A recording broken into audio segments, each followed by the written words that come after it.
Welcome to Inside the Firm, a podcast dedicated to small business owners and hosted by entrepreneurs, Alex Gore and Lance Cayko. Each week, they take you on their journey of how to start, run, and grow a business by bringing you inside their architecture and real estate development firm. Get a behind-the-scenes tour of how these business leaders manage their clients and foster company culture while creating new and innovative projects. And now your hosts, Alex Gore and Lance Cayko. Welcome to another edition of Inside the Firm. I'm not even your host today. I'm just reactional. Lance is emotional support. Don't forget about that. And How dare you. emotional support. I did sneak in one concept, topic. It's Thursday. It is Thursday, not our normal Friday. We are recording early. So anyways, with that being said, Lance, kick us off. Why did you change, computer? Don't change. With project conditions changing, there you go. Hey, that's why. And limited time to get things always done. It's good to have information at your fingertips. ArcCat.com provides architects, engineers, spec writers, and contractors like Al Gore with the most comprehensive libraries of building product content and design so you can access it quickly and efficiently and for free. ArcCat.com is free to use and requires no registration, so visit today and access the information you need now. I cannot stress how much I appreciate ArcCat's consistent nature in not needing your information, right? A lot of other companies make you the product, but instead ArcCat gives you all those products, all the information for them for free without making you the product. Visit them today, ArcCat.com. This show probably wouldn't be here if it wasn't for them. Check them out. Okay. My wife watches these crazy shows. Housewives of New Jersey. Yeah, not that, but like just think of those genres, right? Yep. So, and normally I'm doing work during them, and I'm not going to lie, sometimes I watch them, right? But yesterday... Make your comments. Yep. I just put on, like, it wasn't even techno music. I don't know how YouTube suggested it, but It was some sort of like beat music, and then just like watched the show and thought. And it was cool. It was almost like drugs. That's what I was going to say. Sound like you're tripping out a little bit on life, Al. Yep. And I think the Kardashians were on, and people love to hate on the Kardashians. But they are capitalists, man. I got to give them props for all the ways they've turned in like this into a lucrative business. Yep. And I was being critical in my head, being like, they don't know what real work is. Like if you do construction, right? That's real work, Absolutely. Right? And I go, well, I've been on TV and like it's acting can be kind of hard, you know? No. Being on TV is work. Yeah, filming, it is. Filming an episode is work. Yep. But then I switch to, well, are they waking up at 5:30 in the morning, like in working construction in Minnesota, right? But then I go, man, sometimes I love like getting on my jacket, getting on my gloves, getting on my boots, getting on my hat. Like you're kind of comfortable in that situation. And then I thought the real difficulty is if you are consistently trying to do something new that you don't know and not knowing whether you're doing it right. That's what's hard. That's what's stressful in life. And you can do that in any area. Because a construction worker can be like, hey, I'm going to get on all my stuff. I have my hammer. I have everything. Like I'm going to work even if it is cold, but like I know exactly what I'm doing. I'm going to literally knock this out, right? Mm-hmm. So it doesn't matter your area. It matters kind of what you're doing. And that growth is hard, right? So we want to help you. If you are thinking about growing in two different ways, we want to reduce your stress, right?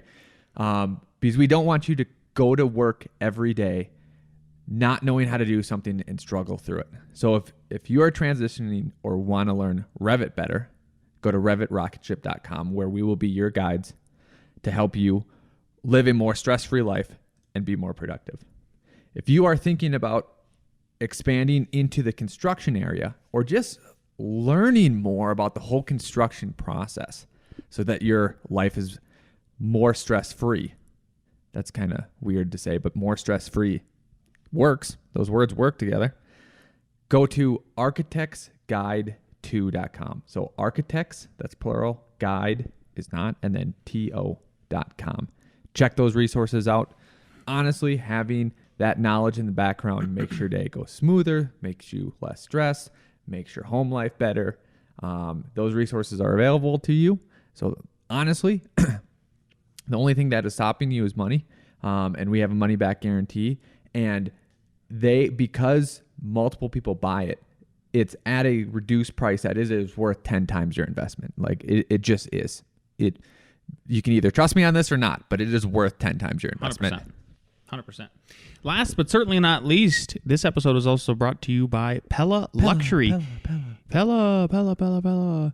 You have never experienced a brand like this before. The collection of brands within the luxury division of Pella are the conversation starters. And while I'm reading this, I would encourage everybody to go over to PellaLuxury.com/the firm and enter that website. Check it out. You will understand how versatile that Pella is. And I think a lot of people, when they think of Pella, they think, oh, it's only going into houses. Nope. They show that they're going into museums. Incredible work.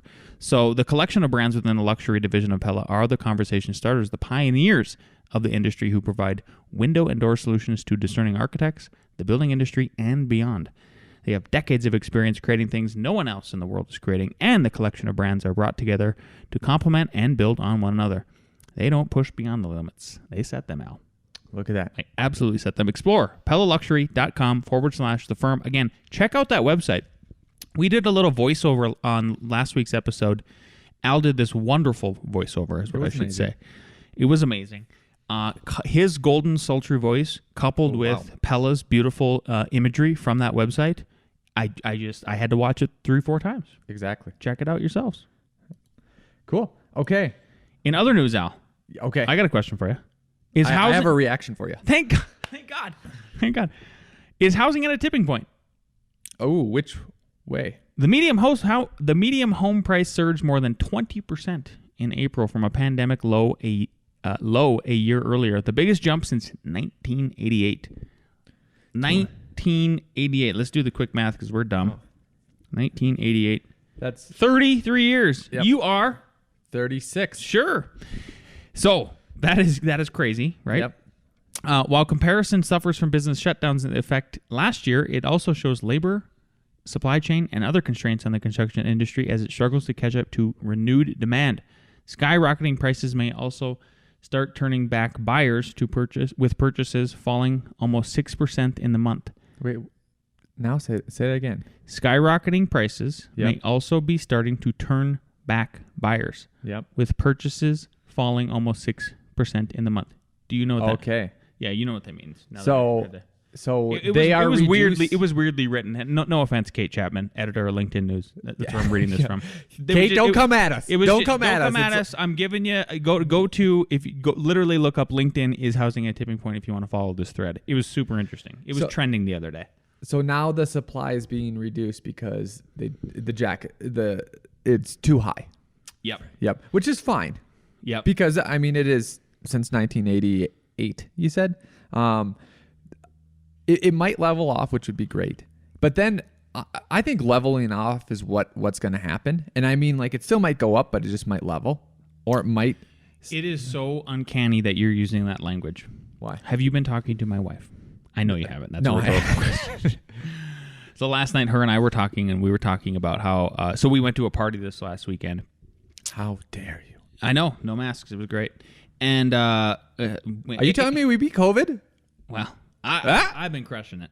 Can I pause for a second? Yes. So John Hopkins, one of the professors there, came out and said that half the people are immune now just because of, they've already had it or they're asymptomatic, whatever. Or they have great immune systems, blah, blah. And he goes, it is a national health failure that we haven't been putting that news out.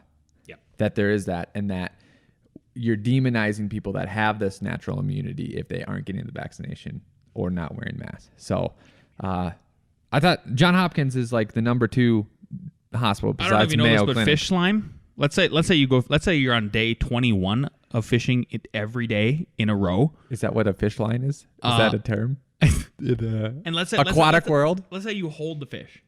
Okay. And then you put him back in the water, and let's say you eat some jerky. Do you kiss the fish? The kind of immunity you get in life. Amazing. With everything. When no one's looking, do you just sneak in a little... Just a little... See you, buddy. Will you now? Give him a little fish kiss. Yeah. Back to the okay. back to our So topic. So Kate Chapman, editor at LinkedIn News, basically she's commenting on an editor pick of this article, right? And the editor she picked this other article from Natalie Campisi, senior reporter at Forbes Advisor, and she was saying home prices continue to skyrocket. We know all of that, etc. Right? But the most interesting part about it was then there was this other guy who commented about it and said, like, the housing market is insane, and summed up well in this Twitter thread. And so this is an entertainment podcast as well.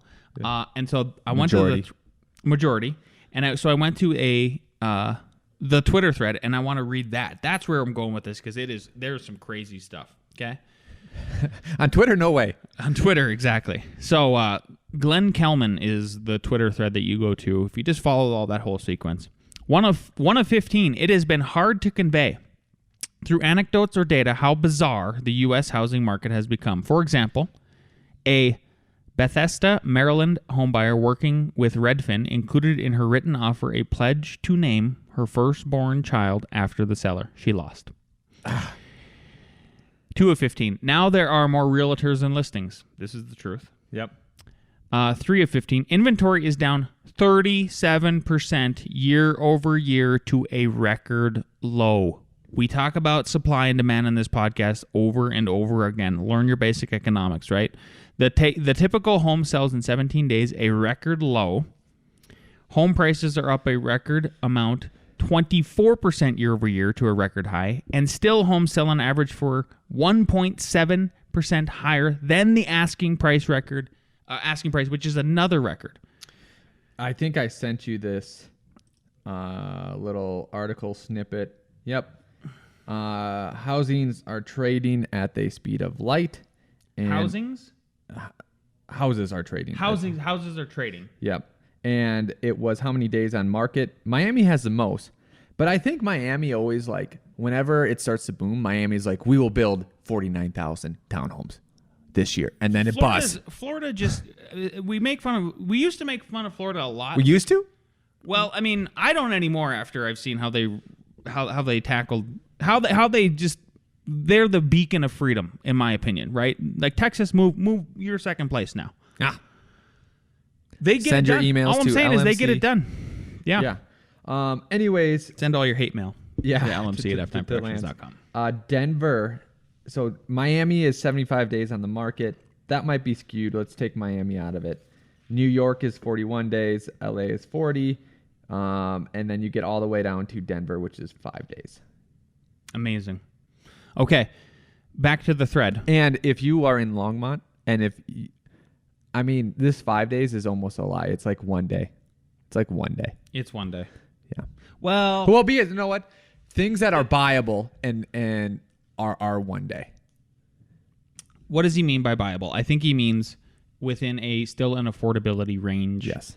For most buyers. Yep. Yeah. Yep. Because anything between 300 and 500,000 is probably 1 day. You get the 1.2 millions, and they're like, oh, they're 10 days, 15 days. Okay, now you average to 5 days.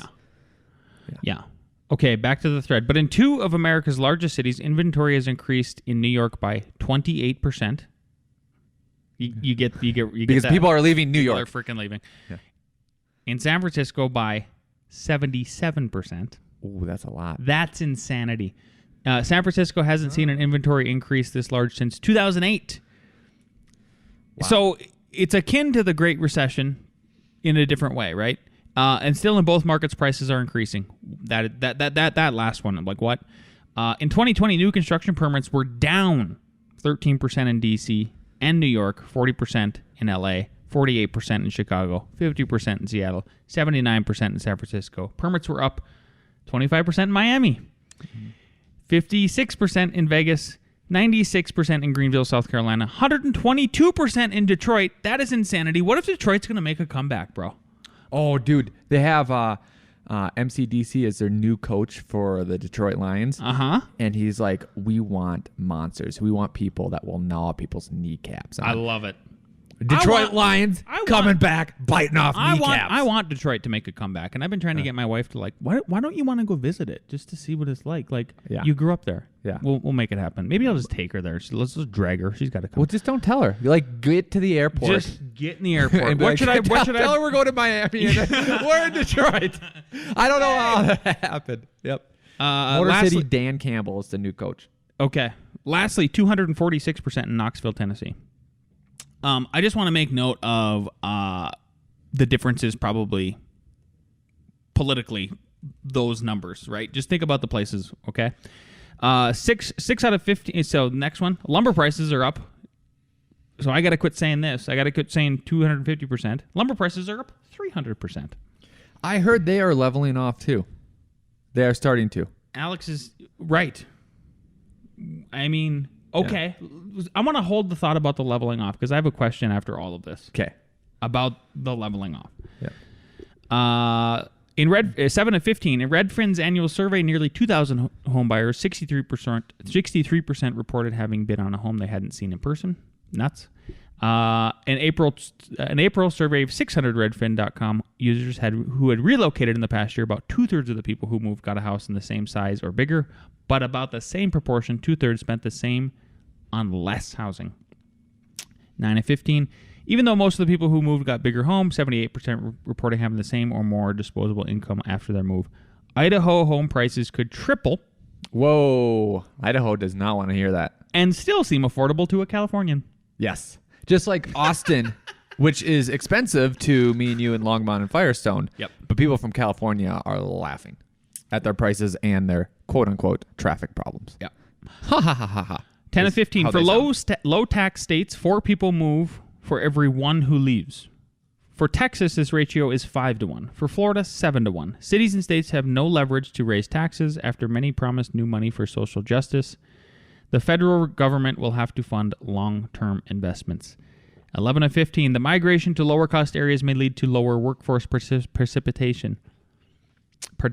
Holy cow. For many families, Redfin has relocated. The money saved on housing costs less one parent stopped working. A wave of Redfin customers are retiring early. What a shakeup this is. Because they're selling their house and they're retiring early because of everything that they pulled and out. They moved to a lower, imagine moving to rural Georgia, which I hear is wonderful, but you know what I'm saying? Yeah. Rural anywhere. Iowa. Iowa. Sure. North Dakota. 13 of 15. The average housing budget for out-of-towners moving to Nashville was $720K, 50% higher than the locals. See what I mean? Yeah. $485K budget. It used to be the coastal elites who worried that every adult in the family had to win a career lottery just to afford a home. Now that feeling may spread. 14 out of 15. It's not just income that's K-shaped, but mobility. 90% of people earning $100,000 plus per year expect to be able to work virtually, compared to 10% of those earning $40,000 or less per year. The folks who need low-cost housing the most have the least flexibility to move. And last but certainly not least, 15 out of 15, an investor recently said, with an ancient touch of awe but also greed, that one source of America's miraculous economic recovery was the bounty of the land itself. We have more room to grow than we ever imagined. Hey, if someone has been saying this for years, I drive everywhere I go because I have multiple kids and a wife, and I mean, people. And what he means is across state lines. Oh, thousands of miles. God, what is it? Utah has a lot of space. Wyoming, Nebraska, the middle of the country. Wyoming. Fly over America. Oh. Well, the east of Colorado is huge. Giant. Massively huge. So little people. Yeah. Yeah. So what does that all mean? Oh, and here's what I was going to ask. So what does that all mean? If you can buy real estate, buy real estate. Buy as much damn real estate as you possibly can. But the second thing is I wanted to ask you is, so this leveling off. Yeah. Since you're reactionary Al today. Yep. My wife is saying the same thing I just told you that. Is it going to go down? Like, is it just, it's like we climbed up to the plateau. Now we're just there. And it's never going back down again. Like, that's kind of the floor. No, well, I don't know if it will wait till 2024, but there's 2 scenarios in my head. 3 it keeps going up, it levels off, or it goes down 10% until 2024, right?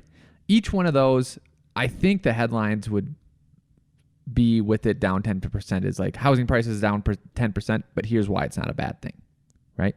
If it levels off, then it just levels off. If it keeps going up, then we're just kind of in crazy land. And historically, it's never went down more than 10% and for an extended period of time and stayed there.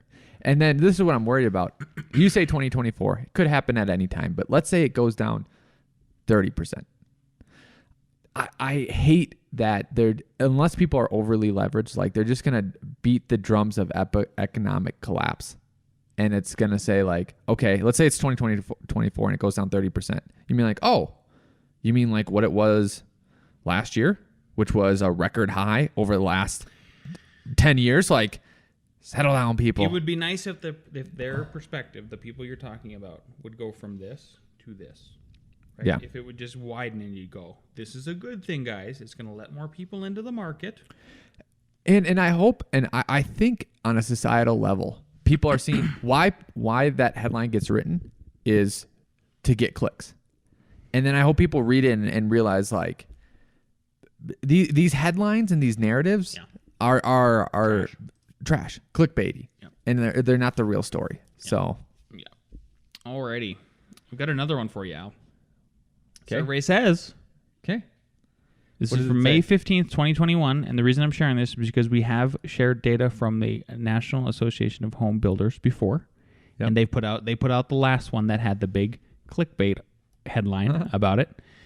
Regulation adds 94,000 to price of new homes. Wow. So their newest survey and data compilation has now increased it to $93,000, almost $94,000 per the house. So regulations imposed by all levels of government account for 93,870 or 23.8% of the current average sales price of $397,300 of a new single-family home, according to a national study by the NAHB. So I can tell you, I know for a fact, easily, there's two different things, like the city taxes and fees, in my mind, count for half of that. And then if you go regulations, like I'm not getting into the weeds, I can see that. But the problem with this housing is competition. And it's hard to have competition when you add in 23% from the jump. Before you even get the stick up. Yep. Yeah. And then the other hidden in that fee of regulations is going through the process to get a new neighborhood built, and thinking that that's going to take 2 to 3 years just to go through the process, and then to get all the infrastructure in there and everything like that. And with the amount of NIMBYism is substantial. Substantial. Well, so while I don't engage very much on Facebook anymore, I will just open it up on my phone not through the app. I deleted the app. That was very helpful. But like I'll just run through like articles and see the comment section. So the NIMBYism. There was a development that got approved in the city we operate in, a big housing development. I don't know if you know about this. Every comment though, that's gonna kill the wildlife. We don't need any more development. It's like, oh my gosh, everybody is talking out of both sides of their mouths, and it drives me nuts. Like, why is it so expensive? Well, either you want more supply or you don't, right? Well, this is what's so difficult about it, is because that perspective is only self-benefiting. It is, hey, I want to save the wildlife. Yep. And I could get in a whole argument about that.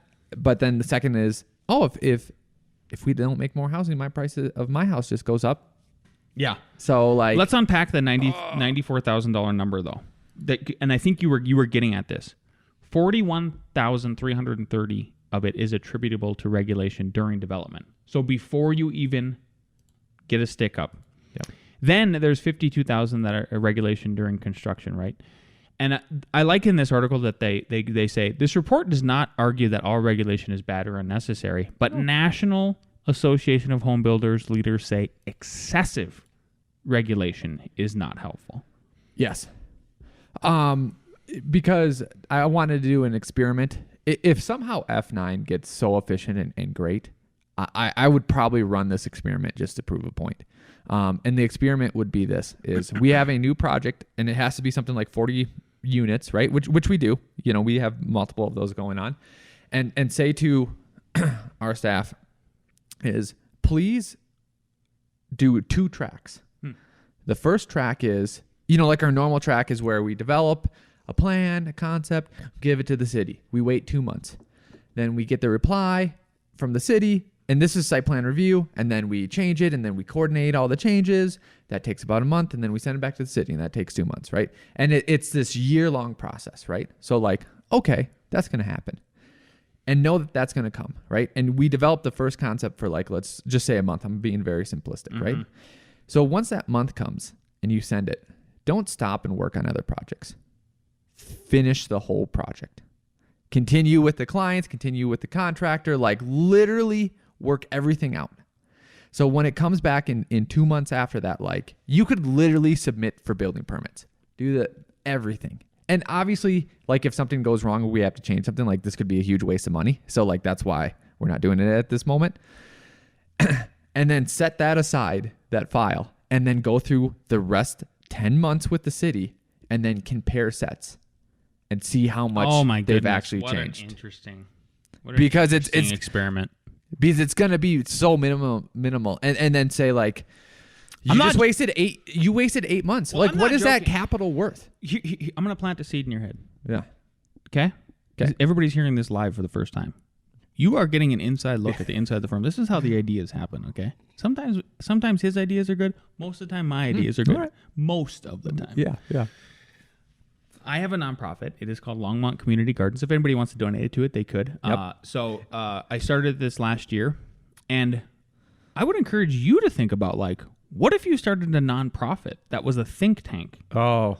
And we could get something like this off the ground. And here's where I'm going with it is, I think it's such a good idea to test it in our firm. Yep. But if you could pay other firms to do the same test and then come back with a whole compilation of data.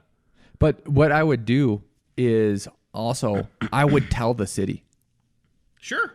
Because I would tell the manager, I would tell the city council, and I would tell everyone. And then so when I come back with the results, they'll know hey, this was legit, this has been going on, blah blah blah. It looks like we could make massive changes and make things more efficient. Yeah. If anyone wants to donate, email me at akg@f9productions, and that's how we'd kick it off. It would be cool. I'm serious. I think because why I'd want to get them involved is because then we could go through and okay, here's what we need to change, and mark it up, and then we'd go to the next city, and then say, hey, we're gonna run this test again, but know that in your code, these are the things that we think are gonna need to change, and then you run that again, and if it turns out to be true, then you don't have to run the test the third time with the third city and be like, do you see a pattern? Do you see a pattern? Yeah. Scott Beyer, who I've had on this podcast, who runs the Market Urbanism Report, he had somebody on that they do. So the opposite of NIMBY, you already used that acronym, is a YIMBY, yes in my backyard. Yep. If you could get groups involved like that too to help you out and have a grassroots effort, and there's a little roar that city council can't ignore. Oh my gosh. Anyway, I'm excited about that you should just make that happen. So to wrap this little article up, just want to state that basically the last study that the NAHB, which has been very famous actually, it seems like, was from 2016. So when they updated it, it's 2021, obviously, basically it went from their study in 2016 said that there was about $84,000 worth of extra cost due to the regulation, the burdensome regulation. So now it jumped to 94% or 94,000, basically 10%, a 10% jump. The other thing to note, and we've talked about this over and over again, was NAHB completed another report last month, which shows rising lumber prices have soared more than 250%, correction, 300%, according to that Twitter guy, since April 2020. That has also added $35,872 to the price of a typical new home on top of the nearly $94,000 cost due solely to regulation. So all of that stuff, all of that extra cost is coming from the big G word, the government, right? So just keep that in mind when you're out there at the voting booth again. I think you're going to delete that one because we're probably good on time. Is that what you're doing? You're highlighting No, I was it? just looking into it. Oh, okay. Cool. The last thing I would say is, and this was actually not the last thing, but next little thing I wanted to bring up was there was this article, lumber firms applaud, home builders, home builders angry as U.S. moves to double Canadian lumber tariffs. So that's just going to increase your lumber costs one more time again, boys and girls. Well, but time out. Have you looked into, lumber prices are high, but log prices are the same as 2011. Yes. Do you know why?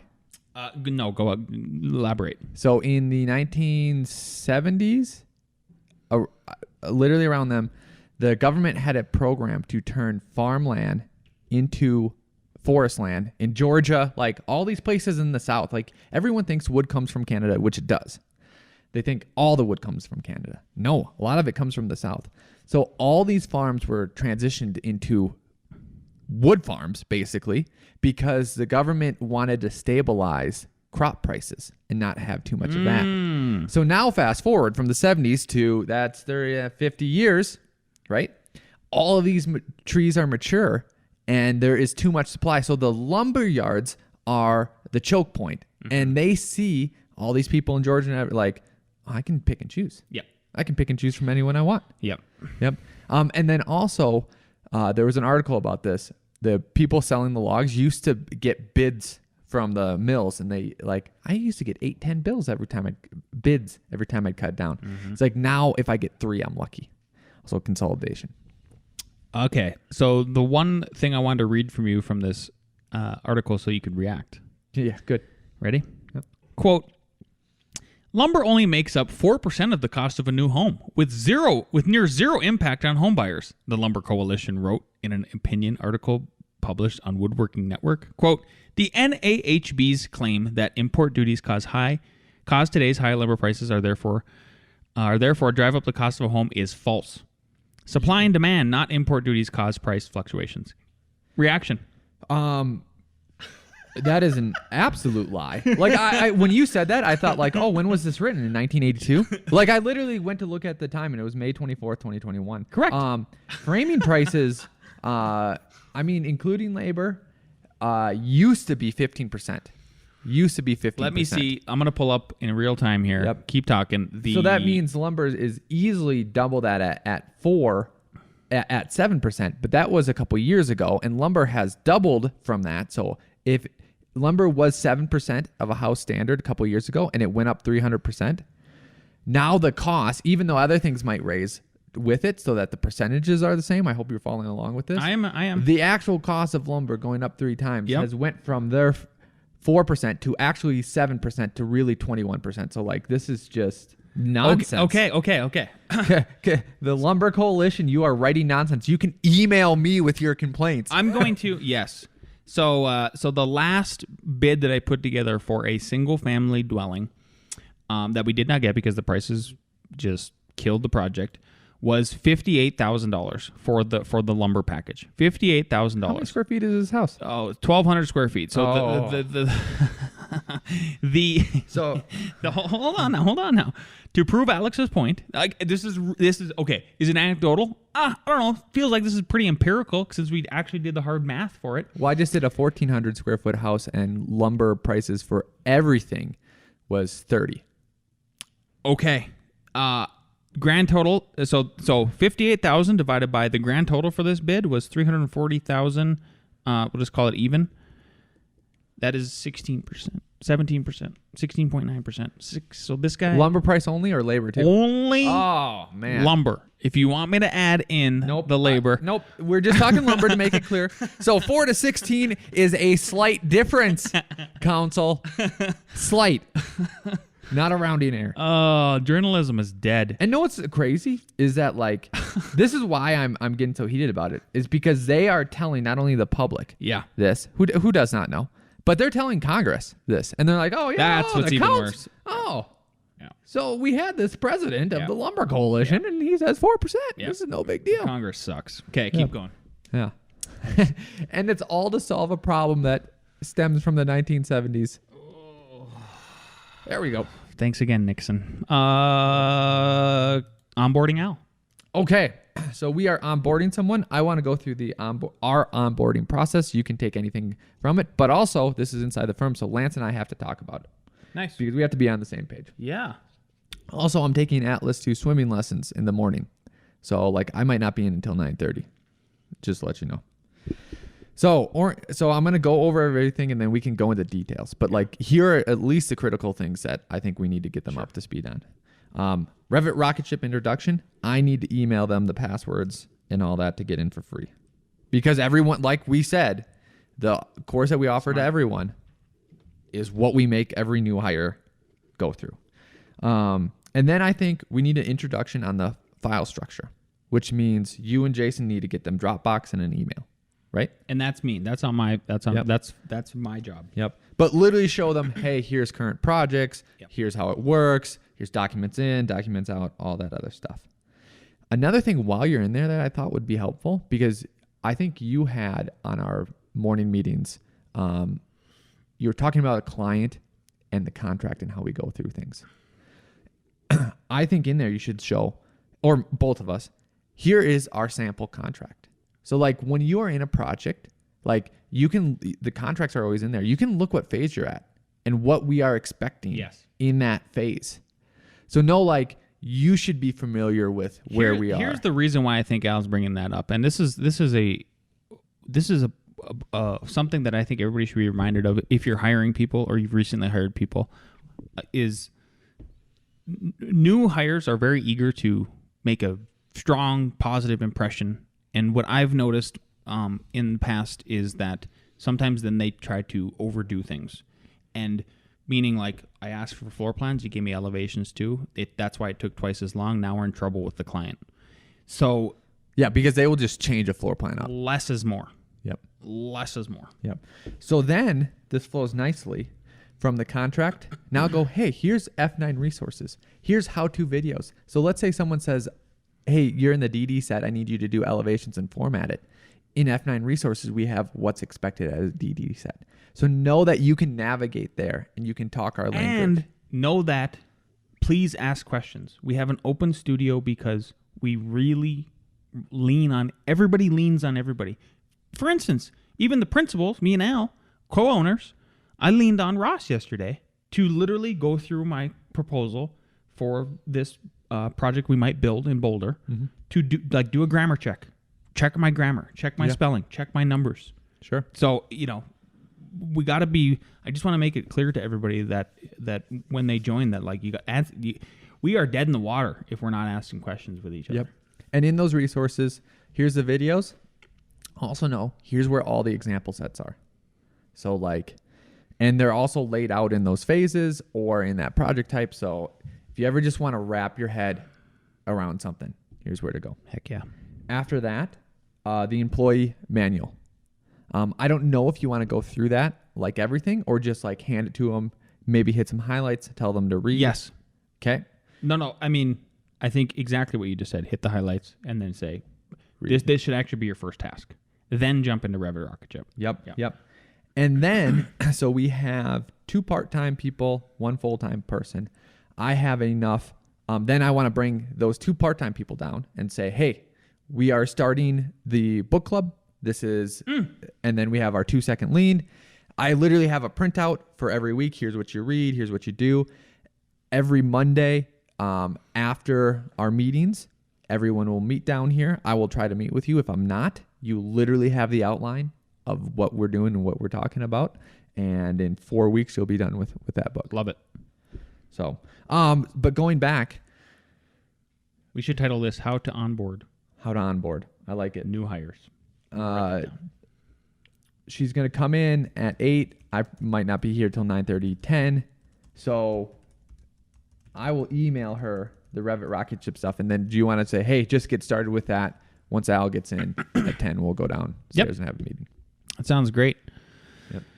Al, That's have me. you Hey, ever had commission breath? I don't even know what that is. I love it. Good. That's even better. So I was at a local think tank meeting the other afternoon where hopefully I will be starting a chapter. You've heard Kurt Bear on this podcast. We're trying to get that going. And he let out the phrase commission breath. And I thought, this is awesome. I've never heard of this phrase before. That kind of sums it up for me. So do you suffer from commission breath? It's the worst breath of the day, Al. Sales commission breath is the ultimate sales killer. It can ruin a sales meeting in less than a second and can plague sufferers for years. Are you scaring prospects with your breath? How are you doing this? I'm not doing it, but I know that people can sense it, right? So here's the signs and symptoms. Everybody who's out and selling, let's say you're on a strikeout right now, and you've heard me talk about that before, like, oh man, it's been a month since I've signed a new client. Yeah. I am not on that right now. I have just been murdering. Yep. Here's the signs and symptoms you should check yourself for of commission breath. You see dollar signs on your customers' foreheads. You feel the dollars going from your customers' pockets into your pockets. You pitch instead of listen. This is critical. You pitch instead of listen. You chase every deal that comes your way. You use high-pressure tactics. You attempt to close early and often. You relentlessly hype your product or service. You try to overcome every objection. You hear every prospect say they have no money or that they need to think about it. You will notice customers are backing away from you. Prospective clients don't return your calls or emails. Causes of commission breath. Commission breath is often caused by a lack of confidence, activated by low self-esteem, triggered by desperation, produced by a need to close the sale at any cost. Sometimes it is sparked by an unhealthy ego with an insatiable need to win. There is only one cure, and it's not chewing on a mint. So the part I wanted to really emphasize here is the talking. What did they say? Talking versus listening. Yeah. So I think there's something to, we've talked about it before, when you're in a sales meeting, the first half of the meeting should be the prospective client is doing most of the talking. You're doing the listening. You're taking the notes. They will get to a point where they are kind of exhausted with everything they needed to say. Mm-hmm. And then the meeting should turn over to you. Then it goes to you, but don't flip it and do the first thing. Look, me. That has nothing. That's the opposite way. Yeah. So one of the biggest project that I'm working on right now, it was so funny because that sell, I wasn't laissez-faire, but I was so just comfortable. And I've been selling for 10 years, right? And non-pushy and almost like nonchalant, but not, I don't mean nonchalant in like, I don't care. It was exactly that attitude is, oh, I'm just going to listen to your questions. Mm-hmm. I'm going to listen to your questions and then give like my honest feedback or recommendations. Easy going. Maybe that's the way. Easy going. I was easy going. Yep. And not answer questions that they don't have. I think that's the difference. Only focus on the questions that they do have. And then at the end, you can wrap some things up about like, okay, there's going to be these other things, but this is how I'm going to help you out, blah, blah, blah. And it's been working great. It's been working great. Yeah. So yeah, I would say that that's true. The other thing too is like, I know this just because of 10 years is that I think some people get that commission breath because, okay, they want to get the sales. There was a client that I've known their family for a while and I know what they think architects are worth. Mm. And we are not an expensive firm and they don't even think that that's touchable. They think that it's outrageous, like our prices from years ago. And from years ago, our price has gone up. So they asked me, I sent them a proposal, talked to them very nonchalant. But I could see pushing and chasing that client and like, it's not going to happen. Like, unless I cut my fees in half, which when we are already overburdened and then I have clients playing full, it's not like those people cut in half are going to not be just as demanding. Yeah. So just know that it might be easier to know that some you're not going to get no matter what. Doesn't even, like, no matter what you do. And I think some people would think like, oh, me not getting that one contract, like I struck out. Like maybe, sure, I didn't hit the ball, but like it just wasn't going to happen. Yeah. I wasn't going to go half price. Yeah. Like, so don't sweat it. Don't sweat it. Don't sweat it. Be easygoing. One of the last questions I have for you, Al, is Yep. Are the riches in the niches? I've heard it before. And where I'm going with this is you're about to build another tiny house. Yep. And it seems like you got to stick with, I think we've earned and proven that we know what it takes to build one of these tiny houses, and therefore the fees are going to be what the fees are going to be. Well, right. And, well, you know what? We didn't prep this or anything.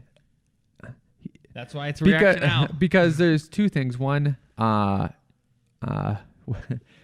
just go this way. With that one, because of prices of everything, the only way to get that project was what we do 99.9% of the time is here's the fair shake. Here's the fair deal. Here's a fair deal. Here's a fair overhead. Yeah. Because I'm like, the prices have just went up crazily. Yeah. Crazily. And even with a fair deal, I think everybody is eating what they need to eat. Yeah. Yeah. Yeah. Yeah. Niches We're not are gouging, nothing like that. Yep. Yeah. So I guess I'm wondering, is there a better example than the tiny house? Because I don't think we're getting rich off. We're not getting rich off the tiny houses. I just mean, okay, here's where I'm going with this is, so this also came from the local meeting that I had the other day. And there was a gentleman who was talking about it was so interesting to see the parallel that he had to us. And so the parallel is he got laid off a long time ago. And he thought he was going to be at this company. I'm talking like 30, 40 years ago, this guy got laid off. It just destroyed him emotionally. He had, like, it was not good for him, right? You and I both got laid off. And we got laid off from, and same thing with him, same thing with you, same thing with me. We got laid off from places that their idea was we are doing a niche or a specialty, right? We're putting all of our whole business on like one kind of thing that we do. And then if the one thing gets knocked away, then I got to lay the firm off. Then there's this emotional trauma. So then the reaction from the people who have the emotional trauma are, I don't ever want to feel that again. I don't ever want other people to feel that again. So now I'm going to cast the widest net possible. Yep.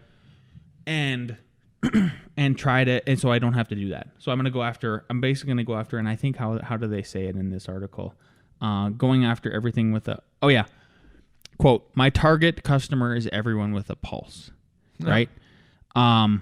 So what they say at the end of this article, which I like, is, so whether you are just starting a business or you want to refocus an existing business, which you can refocus an existing business, and I think that's one of the things we did. So they go on to say, forget the, quote, my target customer is everyone with a pulse, end quote, and go for the niche audience. Let's say you do cast a wide net at the beginning. We did. Yeah. That's fine. You need to morph at some point in your career to niche audiences. You can still have a wide net, Yep. but it's okay to then like tunnel into niche audiences, right? Or niche partners. So Missy Brown Design, we do all historical stuff with her. That is a niche audience that pays, that the commissions are good, right? Right. The tiny houses, that is a niche audience. Everybody's still eating when we do those projects. Yeah. Townhome developments, right? You see where I'm going with this? Yeah. I do think, though, I want to caution people. I think they hear this, and I think a lot of people, a lot of writers like to write about the benefits of being niched and drilled down. Like, I am great at historical remodels. I do think that works. I'm great at modern houses. I'm great at just only residential, right? And the reason why it's so popular is because it's so clear and they can find examples of it, and it's easy to stick in people's mind and be repeatable so that the writer makes the reader sound smart. Mm-hmm. And then they can go and do this, right? The problem is what we saw with your firm right? Oh, I do modern houses. This is back in the day when Lance got laid off. Probably he was terrible. Worst. My firm, I got laid off. So, yeah, we only do houses for rich clienteles. Hey, I only do master plans for huge multi-billion-dollar developers, right? Oh, Missy Brown, I only do remodels, right? Okay, that failed. Your firm, I don't want to say failed. The recession happened. It went down. They didn't have enough legs to stand on. So did my firm. Something different could happen, like the remodel industry. Like they could make some rule that all of a sudden, like remodels are taxed at 25% and just kill it. Architecture is niched enough. Thank you. Hey, Thank you. what's niche services you do? Well, I provide architecture services for people who need to build architectural buildings. That sounds pretty niche in itself. Yeah. I really like the way you unpack that. That was perfect, and I was hoping you would go in that direction. So Good. We did not pre-plan this. Yeah. But what we did pre-plan is bringing down the crew for a little A.R.E. Jeopardy.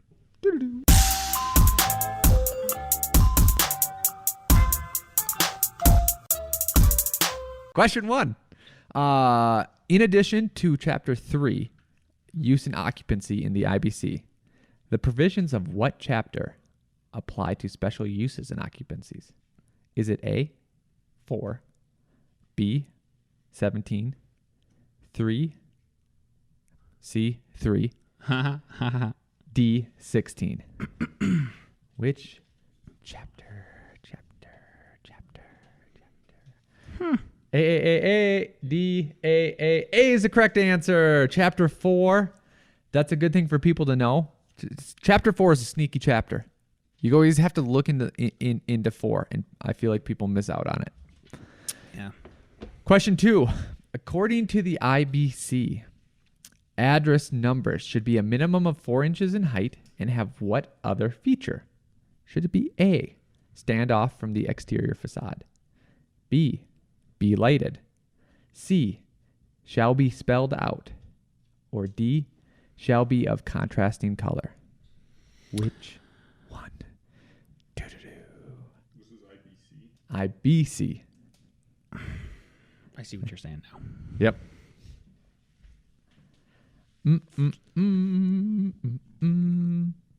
3, 2, 1. D, B, D, B, D, A. The correct answer is D, which is shall be of contrasting color. Alrighty. Number 3, you are visiting a job site and you observe unsafe working conditions. Which solution is the best answer? A, call an attorney and file the necessary paperwork for litigation. B, do nothing, it's not your problem. C, direct the contractor to make corrections.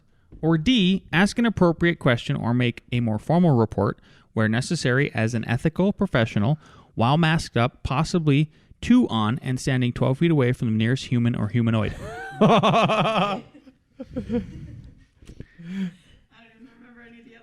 You are visiting a job site and you observe unsafe working conditions. Which solution is the best answer? A, call an attorney and file the necessary paperwork for litigation. B, do nothing, it's not your problem. C, direct the contractor to make corrections. Or D, ask an appropriate question or make more formal report where necessary as an ethical professional, all while masked up, possibly with 2 ons, and standing 12 feet away from the nearest human or humanoid. What are 2 ons? Possibly. Two masked up with possibly 2 on. Oh, gotcha. Yeah. Yep. We have D, C, B. D, C, B. The correct answer is D. Yeah. There you go.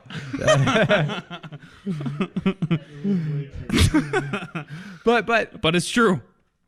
Standing 12. Like, you don't have to, but you could. Yeah. Isn't it 6 feet?